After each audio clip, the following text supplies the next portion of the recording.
नमस्कार दोस्तों। डेट आज की देखो 9 जनवरी 2025 है और स्वागत है आपका एटोरियल डिस्कशन में।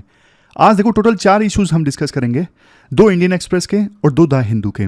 सबसे पहले हम आर्टिकल डिस्कस करेंगे वीसी यानी वाइस चांसलर की अपॉइंटमेंट से संबंधित। दूसरे नंबर पे हम आर्टिकल डिस्कस करेंगे इंफॉर्मेशन कमीशंस में खाली पड़ी वैकेंसीज के बारे में, किस प्रकार से इसकी वजह से आरटीआई जो है बहुत कमज़ोर हो गया है। तीसरे नंबर पे राइट टू फूड वाला आर्टिकल हम डिस्कस करेंगे द हिंदू का, और चौथा आर्टिकल इंडियन एक्सप्रेस से सी राजा मोहन का है, इंडिया और यूएस के बीच में किस प्रकार से टेक्नोलॉजिकल कोऑपरेशन बढ़ रहा है। लेकिन डिस्कशन स्टार्ट करें उससे पहले ना एक इंटरेस्टिंग इफेक्ट है, हाथोन इफेक्ट। क्या है ये इफेक्ट? ये देखो 1920s में और 1930s में किया गया था एक एक्सपेरिमेंट, उसके बेस पे ये इफेक्ट निकला, हाथोन इफेक्ट। एक्सपेरिमेंट में ये देखा गया था कि वर्कर्स की प्रोडक्टिविटी कैसे बढ़ती है। तो बहुत कुछ ट्राई किया रिसर्चर्स ने, जैसे देखो रिसर्चर्स ने ना ब्रेक दे के देखा ज़्यादा, लाइटनिंग चेंज करके देखी, अच्छा खाना दे के देखा, बहुत कुछ चीज़ें ट्राई की गई। लेकिन ना एक चीज़ करने से ना सबसे ज़्यादा सिग्निफिकेंट इफेक्ट हुआ और वर्कर्स की प्रोडक्टिविटी बढ़ गई, वो है उनको ऑब्जर्व करना। जब वर्कर्स को देखो ऑब्जर्व किया गया ना, तो वो ज़्यादा मोटिवेटेड हुए। उन्हें लगा कि वी आर वैल्यूड, हमें वैल्यू दी जा रही है, हमें ऑब्जर्व किया जा रहा है। ऑब्जर्व करने की वजह से ना वर्कर्स ने एक सेंस ऑफ रिस्पॉन्सिबिलिटी डेवलप की। तो ये होता है हाथोन इफेक्ट। और देखो ये सबसे बढ़िया लागू होता है स्टूडेंट्स पे। आपने अक्सर देखा होगा पहले ना छोटी क्लासेस हुआ करती थी, तो छोटी क्लासेस में ना टीचर्स सीधा बच्चे से पूछ लिया करते थे, लाओ दिखाओ होमवर्क किया या नहीं किया। तो बच्चे ना थोड़ा मोटिवेटेड फील करते थे, उन्हें लगता था कि हमें मॉनिटर किया जा रहा है, उन्हें लगता था हम पे ध्यान दिया जा रहा है, अटेंशन दी जा रही है। बट आजकल देखो ऑनलाइन क्लास होती है, हजारों स्टूडेंट्स होते हैं एक क्लास में, टीचर को कोई मतलब ही नहीं, टीचर पूछते ही नहीं कि आपने काम किया है नहीं किया है। टीचर को लगता है कि मैंने पढ़ा दिया, मेरा काम पूरा हो गया। तो देखो आज के क्षेत्र में ना एजुकेशन में खास करके हमें ये हाथोन जो इफेक्ट है ना, ये लाने की आवश्यकता है, बच्चों को अटेंशन देने की आवश्यकता है। वो ज़्यादा मोटिवेटेड फील करेंगे, ज़्यादा इंप्रूवमेंट अपने आप में लेकर आएंगे। आपको क्या लगता है इस इफेक्ट के बारे में? आप बताइए कमेंट बॉक्स में। चलिए अब डिस्कशन स्टार्ट करते हैं। हमारी आज की डिस्कशन में first important article vice chancellors की अपॉइंटमेंट से संबंधित है। अपने सिलेबस में जीएस पेपर सेकंड के इस टॉपिक से आर्टिकल को रिलेट कर सकते हो। इंडियन एक्सप्रेस का ये आर्टिकल है। 2015 में ना मद्रास हाईकोर्ट ने कल्याणी मथिवनन नाम के एक केस में ना एक स्टेटमेंट दी थी। अगर देखो अल्बर्ट आइंस्टाइन भी हमारे देश में होते ना, तो वो किसी यूनिवर्सिटी के वाइस चांसलर नहीं बन पाते अनटिल अनलेस वो यूजीसी के क्राइटेरिया को फुलफिल करें। एक प्रकार से सरकेज़म था मद्रास हाईकोर्ट का कि यूजीसी की किस प्रकार से इंटरफेयर करती है वाइस चांसलर्स की अपॉइंटमेंट में, और उनका जो क्राइटेरिया है वो काफ़ी ज़्यादा वेग सा है। वेग मतलब अजीब है। जैसे किसी ने 10 साल तक कम से कम यूनिवर्सिटी में प्रोफेसर के तौर पे काम किया हो, सिर्फ वही वीसी बन सकता है। लेकिन देखो अब यूजीसी ने ना वीसी का जो एलिजिबिलिटी क्राइटेरिया है ना, उसे चेंज कर लिया है। अभी नया ड्राफ्ट रिलीज किया यूजीसी ने, नाम है UGC Minimum Qualification for Appointment and Promotion of Teachers and Academic Staff in Universities, Colleges and Measures for Maintenance of Standards in Higher Education Regulation 2025 है। इसमें ये डिफाइन किया है UGC ने कि इवन देखो किसी ने 10 साल तक लगातार प्रोफेसर के तौर पे काम नहीं भी किया है, कैंडिडेट के पास में 10 साल का एक्सपीरियंस है सीनियर लेवल का इंडस्ट्री में, पब्लिक एडमिनिस्ट्रेशन में, पब्लिक पॉलिसी में या फिर PSU में, तो ये लोग भी एलिजिबल हैं वीसी बनने के लिए। मतलब अब नॉन प्रोफेसर्स भी वीसी बन सकते हैं, ऐसा यूजीसी ने नई ड्राफ्ट गाइडलाइंस में बोला है। राइटर देखो ये बोलते हैं यूजीसी की ये जो गाइडलाइंस है ना काफ़ी इंपॉर्टेंट है। ऑक्सफोर्ड यूनिवर्सिटी में ना 2005 में जॉन हुड, वो एक बिजनेसमैन थे, कोई डिस्टिंग्विश्ड एकेडमिक नहीं थे, मतलब प्रोफेसरशिप का इनके पास में कोई एक्सपीरियंस नहीं था, लेकिन फिर भी ये वीसी बने ऑक्सफोर्ड यूनिवर्सिटी के। ऑक्सफोर्ड यूनिवर्सिटी आपको पता है मानी हुई यूनिवर्सिटी है, लेकिन फिर भी इनको बनाया गया।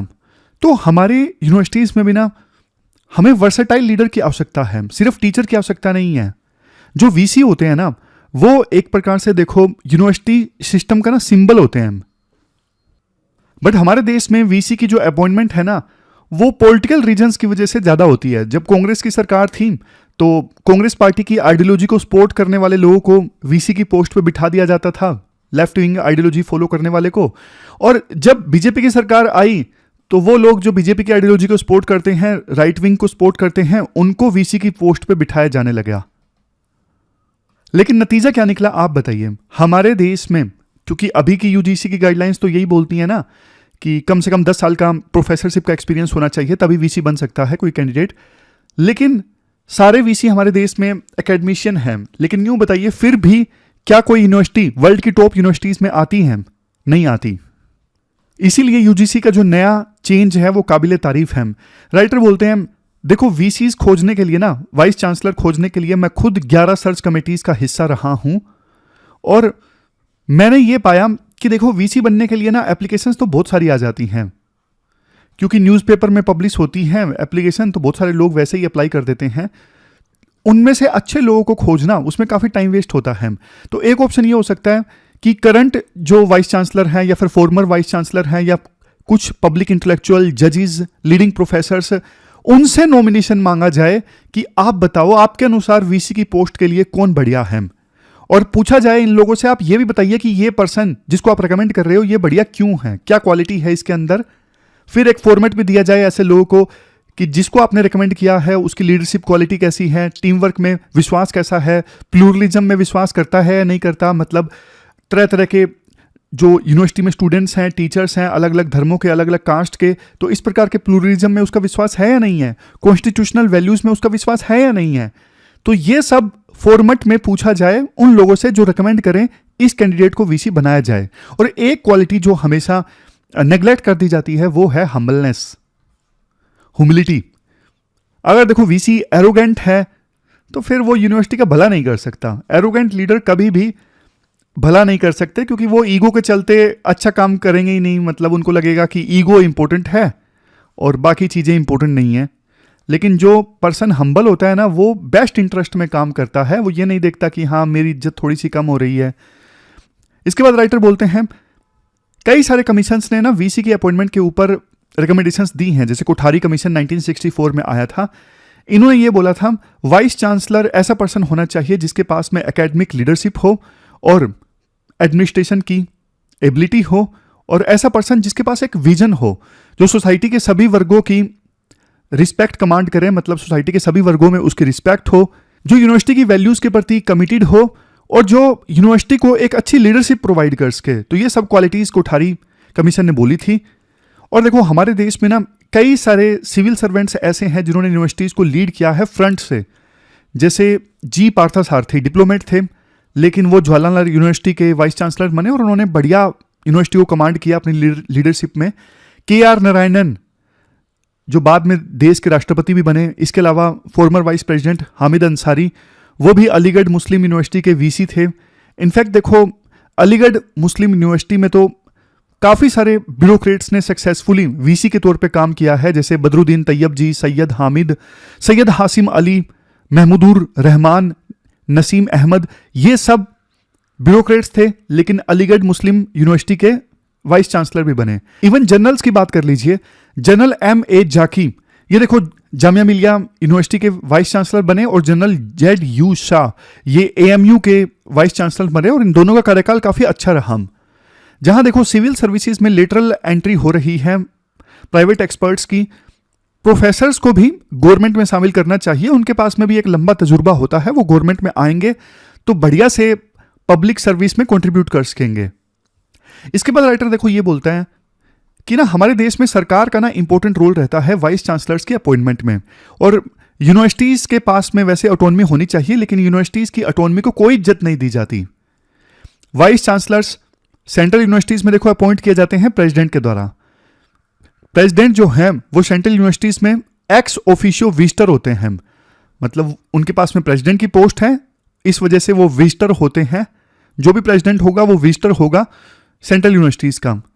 और प्रेसिडेंट आपको पता है सेंटर की एडवाइस से काम करते हैं, तो इनडायरेक्टली सरकार का ही इंटरफेरेंस रहता है वीसीज की अपॉइंटमेंट में। वैसे देखो सुप्रीम कोर्ट की जजमेंट आई थी डॉक्टर प्रेमाचंद्रन किजोथ केस में 2023 में। उन्होंने ये बोला था प्रेसिडेंट जो है वो विजिटर का काम करते हैं यूनिवर्सिटीज में, वो देखो यूनिवर्सिटी एक्ट के तहत ऐसा करते हैं, ना कि कॉन्स्टिट्यूशनल हेड ऑफ स्टेट के तहत। मतलब यूनिवर्सिटी जिस एक्ट के तहत स्टैब्लिश की गई थी ना, उस एक्ट में ये लिख दिया गया था कि प्रेसिडेंट जो होंगे विजिटर होंगे यूनिवर्सिटी के। लेकिन संविधान में ऐसा कहीं नहीं लिखा गया है कि सेंट्रल यूनिवर्सिटीज के जो विजिटर होंगे वो प्रेसिडेंट होंगे। समझ गए?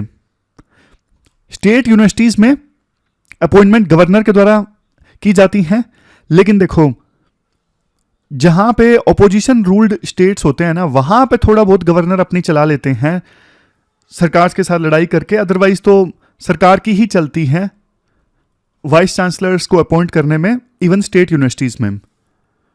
1996 में ना Commonwealth higher education management service ने ना एक चीज फाइंड आउट की। 55% जो एशियन यूनिवर्सिटीज है ना, वहां पे वाइस चांसलर्स को अपॉइंट किया जाता है सरकार के द्वारा, और 18% यूनिवर्सिटीज में यह सिचुएशन है कि यूनिवर्सिटी डिसाइड भी कर लेना कि इनको वीसी के तौर पे अपॉइंट करना है, लेकिन फाइनल अप्रूवल सरकार की तरफ से आएगा। सिर्फ 1/5 केसेस में यानी 20% केसेस में ऐसा हुआ कि यूनिवर्सिटीज के पास में अधिकार है कि वो अपनी मर्जी से अपना वीसी चुन सकें।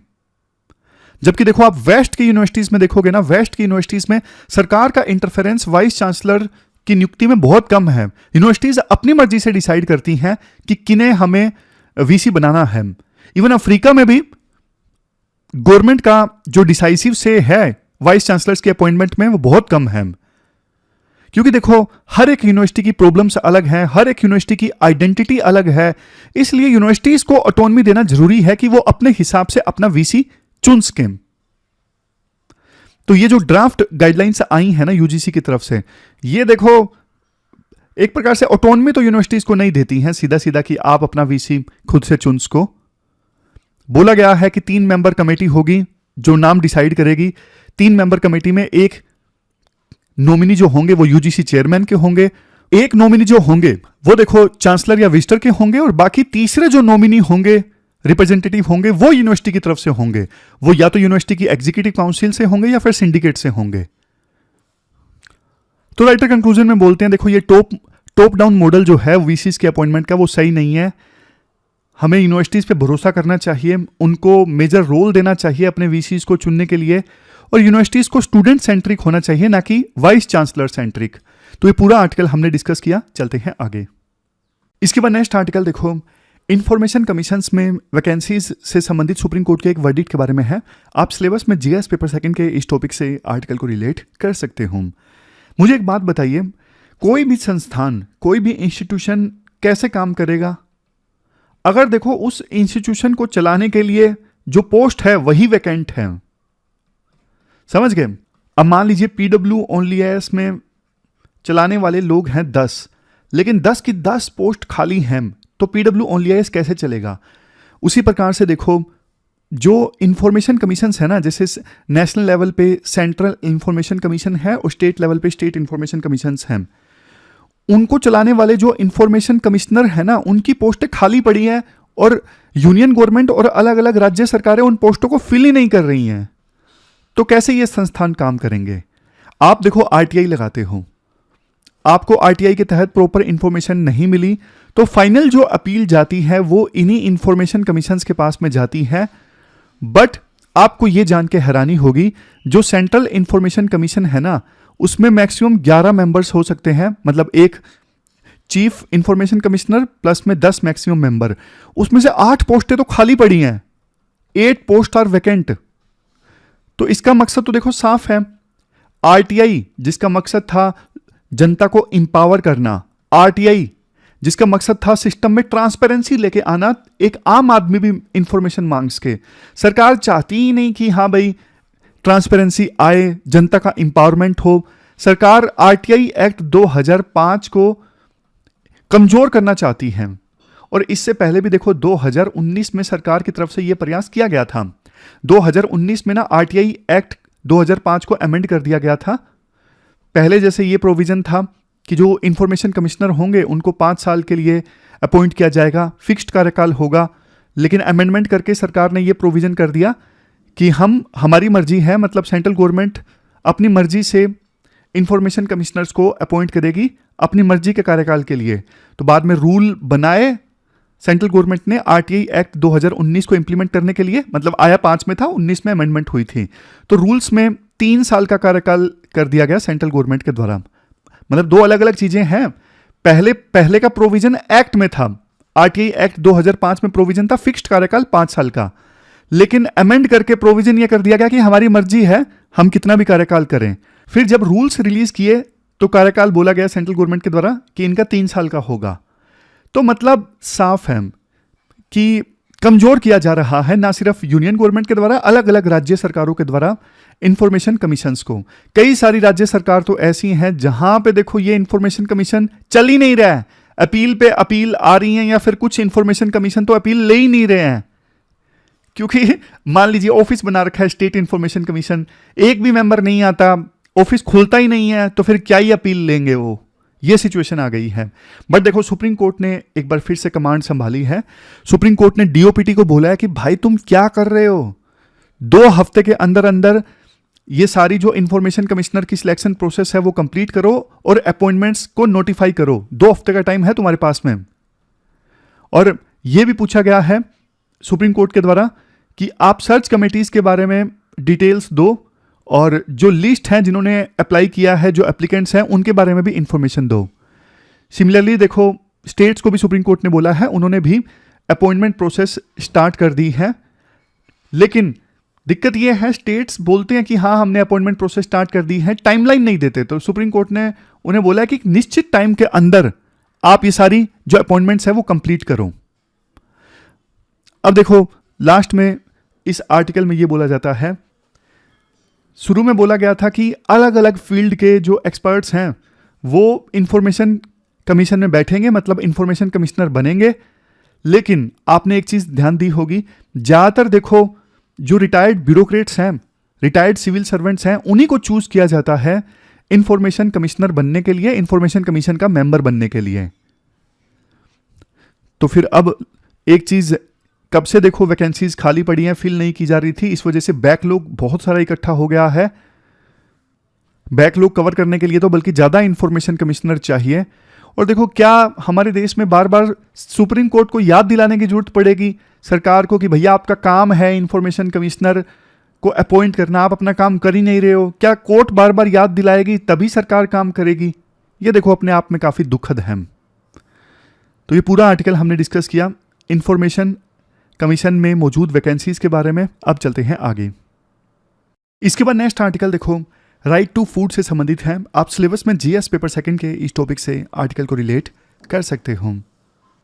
2001 में देखो People's Union of Civil Liberties versus Union of India वाला केस था, जिसमें ना सुप्रीम कोर्ट ने राइट टू फूड को फंडामेंटल राइट्स करार दिया था।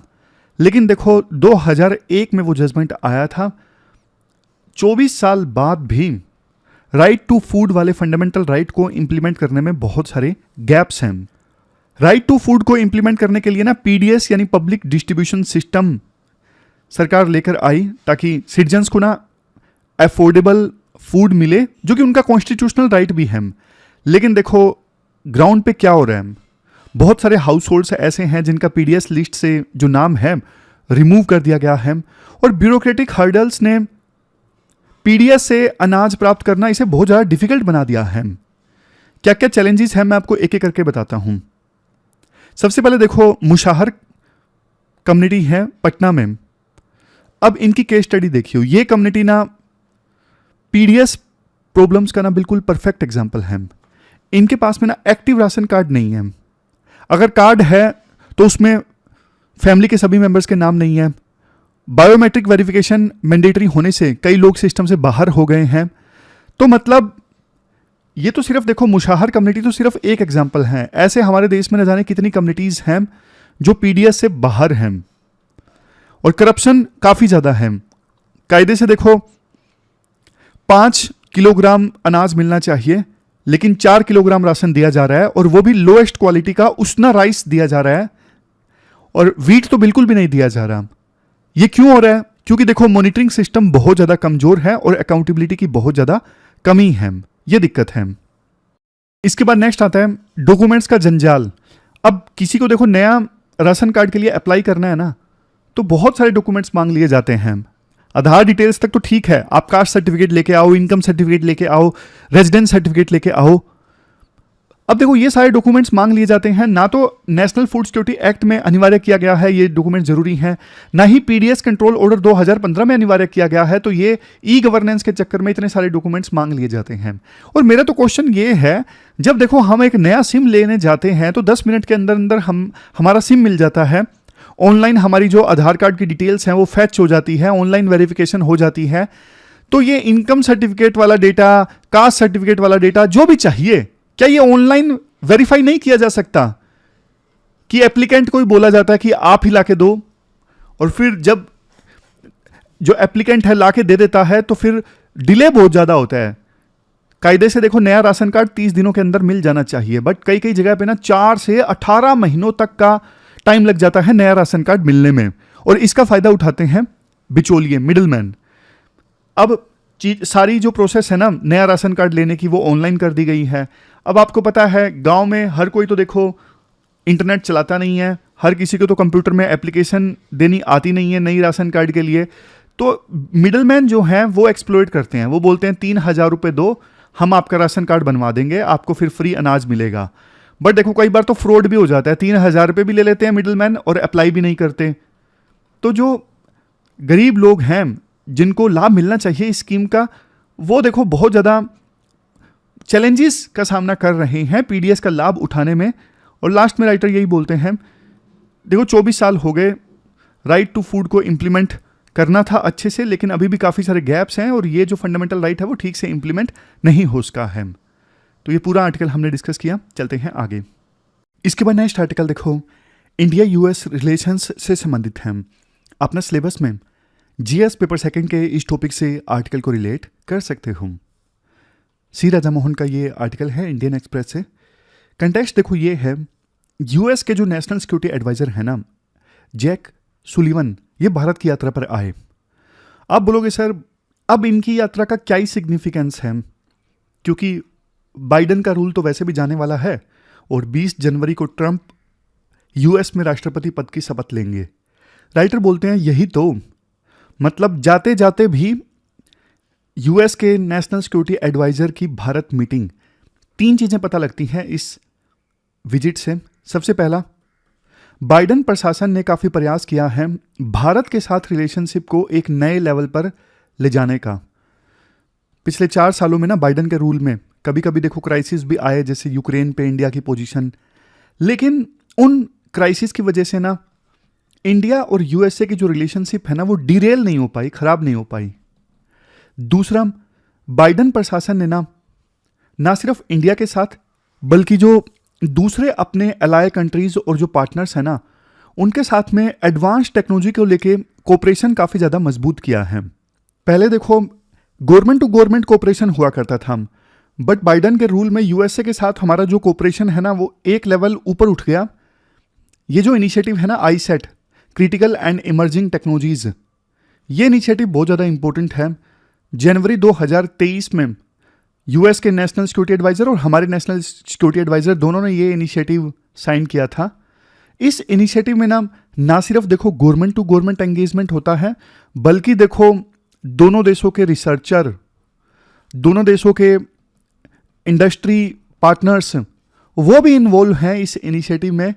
और मकसद यही है ज़्यादा से ज़्यादा इनोवेशन लाया जाए, और सबसे मेन ऑब्जेक्टिव तो ये है चाइना के ऊपर डिपेंडेंसी खत्म की जाए। जो सप्लाई चेन्स हैं, चाइना से कोई चीज़ इंपोर्ट करते हैं यूएसए या फिर यूएसए के अलाय कंट्रीज, उन सब में चाइना के ऊपर जो डिपेंडेंसी है ना वो खत्म की जाए, समझे। तो ये जो इनिशिएटिव है ना ये एआई, सेमीकंडक्टर, स्पेस, बायोटेक्नोलॉजी जैसे सेक्टर से डील करता है।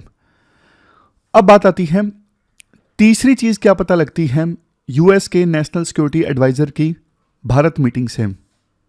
ये सब देखो इमर्जिंग एंड क्रिटिकल टेक्नोलॉजीज हैं। इसके बाद राइटर ये बोलते हैं यूएसए के साथ इंडिया का टेक्नोलॉजी में कोऑपरेशन जो है ना बहुत पुराना है।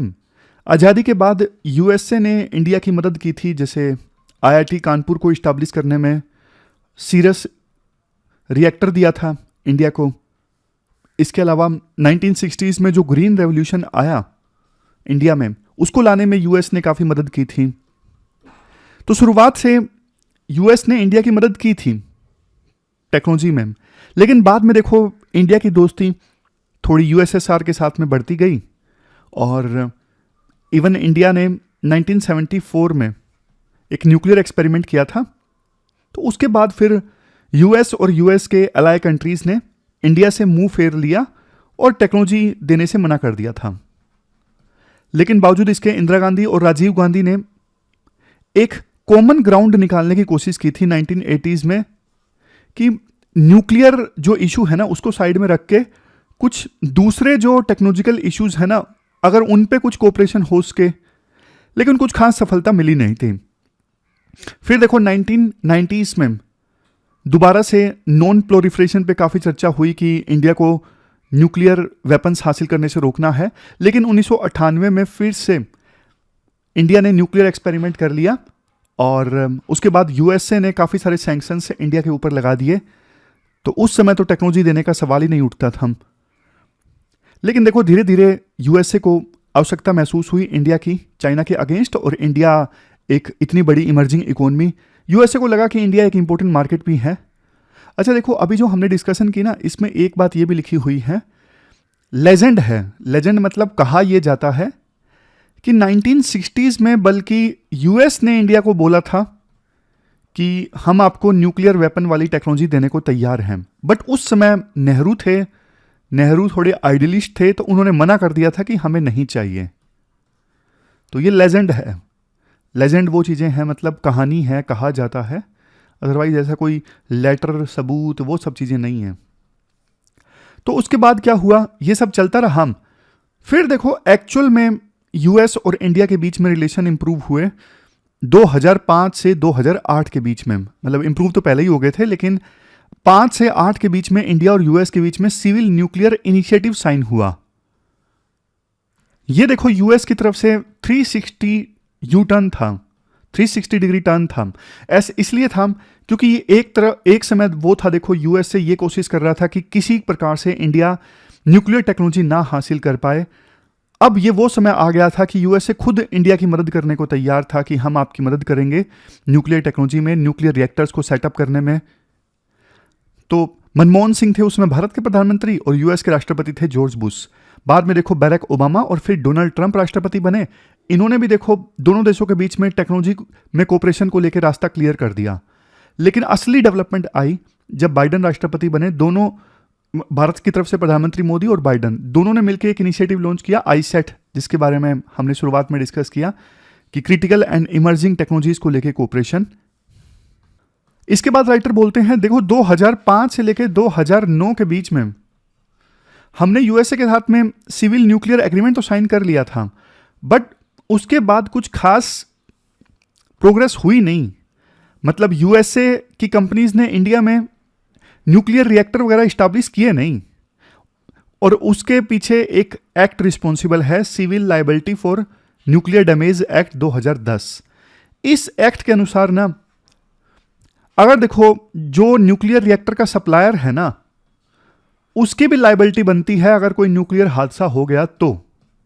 लेकिन ग्लोबल नॉर्म ये है, वो एंटिटी जो न्यूक्लियर प्लांट को ऑपरेट कर रही है ना, सिर्फ उसी की लायबिलिटी बनती है और सप्लायर की लायबिलिटी नहीं बनती है। यूएस की जो कंपनीज थी जैसे वेस्टिंग हाउस है, जीई है, उन्होंने इंडिया में न्यूक्लियर रिएक्टर इस्टेब्लिश करने से मना कर दिया। उन्होंने बोला कि भाई हम सप्लायर हैं, हमारी क्यों लायबिलिटी बनेगी अगर कोई हादसा हो गया तो। हादसा बनना चाहिए उस एंटिटी की जो ये न्यूक्लियर रिएक्टर चलाएगी। तो 20 साल हो गए, कोई यूएसए की कंपनी ने इस्टेब्लिश किया ही नहीं इंडिया में न्यूक्लियर रिएक्टर।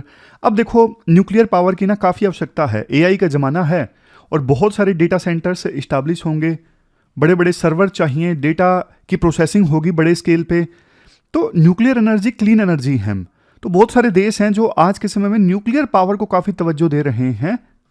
तो अब टाइम आ गया है कि यूएस जो है, यूएस की जो कंपनीज हैं वो इंडिया में न्यूक्लियर रिएक्टर इस्टेब्लिश करें। अभी एक स्टेप ये लिया गया यूएस के द्वारा, काफ़ी सारी रिस्ट्रिक्शंस जो इंडिया की एंटिटीज़ के ऊपर लगी हुई थी ना, वो रिस्ट्रिक्शंस हटा ली गई। यहाँ पर देखो लिखा भी हुआ है, सुलिवन की विजिट के दौरान बहुत सारी रिस्ट्रिक्शंस जो सिविलियन स्पेस कोऑपरेशन के ऊपर थी इंडिया के साथ में, वो हटा दी गई हैं। तो ये एक अच्छी चीज़ हुई है। मतलब दोनों देश चाहते हैं कि न्यूक्लियर रिएक्टर सब यूएस की कंपनीज से इंडिया में इस्टेब्लिश करें। लास्ट में देखो राइटर ये बोलते हैं, अभी देखो बाइडन तो जा रहे हैं और ट्रंप सत्ता में आ गए हैं, 20 जनवरी से शपथ ले लेंगे वो, लेकिन इंडिया और यूएसए के बीच में टेक्नोलॉजी को लेके जो कोऑपरेशन है वो ऐसे ही चलता रहेगा। क्योंकि देखो ट्रंप ने भी यही वादे किए हैं कि वो यूएस में एडवांस्ड मैन्युफैक्चरिंग को रीबूट करेंगे और यूएसए की जो लीडरशिप है पूरे वर्ल्ड में टेक्नोलॉजी के क्षेत्र में उसे कायम करेंगे। तो ऐसा करने के लिए जो ISET जैसे इनिशिएटिव है ना, ये बहुत ज़्यादा इंपॉर्टेंट है। इवन यूएसए ट्रंप के कार्यकाल में भी यूएसए सप्लाई चेन्स की जो डिपेंडेंसी है चाइना के ऊपर वो ख़त्म करना चाहेगा। और बात करें इंडिया की, इंडिया में तो देखो प्रधानमंत्री मोदी के नेतृत्व में सरकार के लिए एडवांस टेक्नोलॉजी सेक्टर्स में महारत हासिल करना ये एक लक्ष्य है, ऑब्जेक्टिव है। तो दोनों देशों के जो इंटरेस्ट हैं वो कन्वर्ज देखो होते हैं। बस आवश्यकता ये है लगातार जो डिप्लोमेटिक एंगेजमेंट है यूएसए के साथ में वो होती रहनी चाहिए। अभी हमारे विदेश मंत्री एस जयशंकर वाशिंगटन की यात्रा पर गए।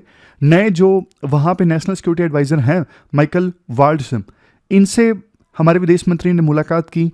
तो इस प्रकार की कंटिन्यूस डिप्लोमेटिक एंगेजमेंट की आवश्यकता है ताकि टेक्नोलॉजी के क्षेत्र में फ्यूचर में भी इंडिया और यूएस जो है वो कोऑपरेट कर सकें। तो ये पूरा आर्टिकल हमने डिस्कस किया। चलते हैं आगे, लास्ट में देख लेते हैं कौन कौन से आर्टिकल्स हमने डिस्कस किए। हमने देखो ये वाइस चांसलर्स के अपॉइंटमेंट वाला आर्टिकल डिस्कस किया। यूजीसी नई गाइडलाइंस लेके आई है। अब वो पर्सन जिसने प्रोफेसर के तौर पे काम नहीं किया 10 साल लेकिन इंडस्ट्री में काम किया है या फिर पब्लिक एडमिनिस्ट्रेशन में काम किया है, पॉलिसी रिसर्च में काम किया है, वो भी वीसी बन सकता है। ये एक अच्छी चीज़ है क्योंकि पहले वाला सिस्टम देखो ऐसा था कि सिर्फ प्रोफेसर ही वीसी बन सकता था और सारे जो वीसीज हैं प्रोफेसर थे अभी तक। लेकिन बताओ टॉप 100 यूनिवर्सिटी में हमारे देश से कौन सी यूनिवर्सिटी है? कोई भी नहीं है। फिर राइटर ये बोलते हैं कि देखो पॉलिटिकल इंटरफेरेंस काफ़ी ज़्यादा होता है वीसी की अपॉइंटमेंट में। वीसी की अपॉइंटमेंट ना यूनिवर्सिटीज़ के ऊपर ही छोड़ देनी चाहिए। हर एक यूनिवर्सिटी की आइडेंटिटी अलग है, चैलेंजेस अलग हैं। फिर वीसी में क्या क्वालिफिकेशन होनी चाहिए ये भी हमने डिस्कस किया। कोठारी कमीशन 1964 कहते हैं विजन एंड एकेडमिक लीडरशिप होनी चाहिए, administrative ability, high societal respect, university values के प्रति कमिटमेंट, ये सब होना चाहिए। बहुत सारे एग्जाम्पल्स हमने डिस्कस किए। रिटायर्ड ब्यूरोक्रेट्स ने कैसे वीसी के तौर पे अच्छा काम किया और बहुत सारे वीसी, मतलब कुछ वीसी तो ऐसे जो बाद में प्रेसिडेंट तक की पोस्ट पे पहुंचे। तो ये पूरा आर्टिकल हमने डिस्कस किया। फिर हमने ये राइट टू फूड वाला आर्टिकल डिस्कस किया जिसमें हमने ये डिस्कस किया कि ना बहुत सारे चैलेंजेस हैं, जो मुसाहर कम्युनिटी है उनको लाभ नहीं मिल रहा है। बहुत सारे लोग बाहर हो गए हैं, एक्टिव राशन कार्ड नहीं है, नया राशन कार्ड बनवाने जाते हैं तो 30 दिन के अंदर मिल जाना चाहिए, लेकिन 4 से 18 महीने लग जाते हैं। ऑनलाइन है सब कुछ, मिडलमैन 3,000 रुपये तक ले लेता है अप्लाई करने के लिए। और अनाज जो मिलना चाहिए 5 किलोग्राम 4 ही मिलता है, बेकार क्वालिटी का राइस, वीट तो मिलता ही नहीं है। ये सारे इश्यूज़ हैं, राइट टू फूड को इम्प्लीमेंट करने में दिक्कत आ रही है। फिर ये इन्फॉर्मेशन कमिश्नर वाला आर्टिकल हमने डिस्कस किया था कि किस प्रकार से इन्फॉर्मेशन कमिश्नर्स की जो पोस्ट है वो खाली है, सरकार ट्रांसपेरेंसी चाहती नहीं है। तो सुप्रीम कोर्ट ने आदेश दिया है 2 हफ्तों के अंदर अंदर ये जो इन्फॉर्मेशन कमिश्नर की अपॉइंटमेंट प्रोसेस है वो कंप्लीट करें। और सरकार ने पहले भी 2019 के अमेंडमेंट एक्ट के थ्रू इन्फॉर्मेशन कमीशंस को कमज़ोर कर दिया था। तो ये सारे पॉइंट्स हमने डिस्कस किए। फिर यूएस वाला आर्टिकल हमने डिस्कस किया था कि कैसे यूएस और इंडिया टेक्नोलॉजी के क्षेत्र में कोऑपरेट कर रहे हैं। मेन है सबसे इंपॉर्टेंट ISET इनिशिएटिव जो सबसे इंपॉर्टेंट है। फिर पूरी कहानी हमने समझी कि आज़ादी के बाद से ही यूएस ने टेक्नोलॉजी के क्षेत्र में इंडिया को थोड़ा मदद देना स्टार्ट किया। सीरस रिएक्टर दिया, IIT कानपुर इस्टेब्लिश करने में मदद करी। लेकिन बाद में जैसे इंडिया ने न्यूक्लियर एक्सपेरिमेंट किया, रिश्ते ख़राब हो गए। और फिर 1998 में हमने दोबारा से न्यूक्लियर एक्सपेरिमेंट किया था और रिश्ते ख़राब हो गए, सैंक्शंस लग गए। लेकिन 2005 से लेकर 2008 के बीच में रिश्ते इंप्रूव हुए। जॉर्ज बुश और डॉक्टर मनमोहन सिंह जी के टाइम में सिविल न्यूक्लियर एग्रीमेंट साइन हुआ। बट 20 साल हो गए उस एग्रीमेंट को साइन किया, अभी भी यूएस की कोई कंपनी आई नहीं है इंडिया में, क्योंकि उसके पीछे रिस्पॉन्सिबल एक एक्ट है जिसमें यह बोला गया है सप्लायर की भी लायबिलिटी है। तो इसे रिमूव करना चाहिए। और यूएस ने अभी कुछ रिस्ट्रिक्शंस हटाई हैं इंडियन एंटिटीज़ के ऊपर ताकि सिविल न्यूक्लियर कोऑपरेशन ज़्यादा हो सके। राइटर बोलते हैं देखो ट्रंप के कार्यकाल में भी ये कोऑपरेशन जारी रहेगा, क्योंकि ट्रंप भी यूएस को टेक्नोलॉजी के क्षेत्र में आगे ले जाना चाहते हैं, तो एक दोनों को एक दूसरे की मदद है, की जरूरत है। क्वेश्चंस देख लीजिए जो आपको अटेम्प्ट करने हैं। ये यूएस टेक्नोलॉजी वाला जो आर्टिकल है हमने डिस्कस किया, इसके बेस पे ये क्वेश्चन आपको अटेम्प्ट करना है। 250 वर्ड्स में 15 मार्क्स का ये क्वेश्चन है। फिर देखो पीडीएस वाला आर्टिकल हमने डिस्कस किया था, इसके बेस पे भी हमें क्वेश्चन अटेम्प्ट करना है। 250 वर्ड्स में क्वेश्चन का आंसर देना है, 15 मार्क्स का क्वेश्चन। तो ये थी हमारी आज की डिस्कशन। कल मिलते हैं फिर से एक नई डिस्कशन के साथ। तब तक आप अपना ध्यान रखिए, अच्छे से पढ़ते रहिए। Thank you very much for discussion.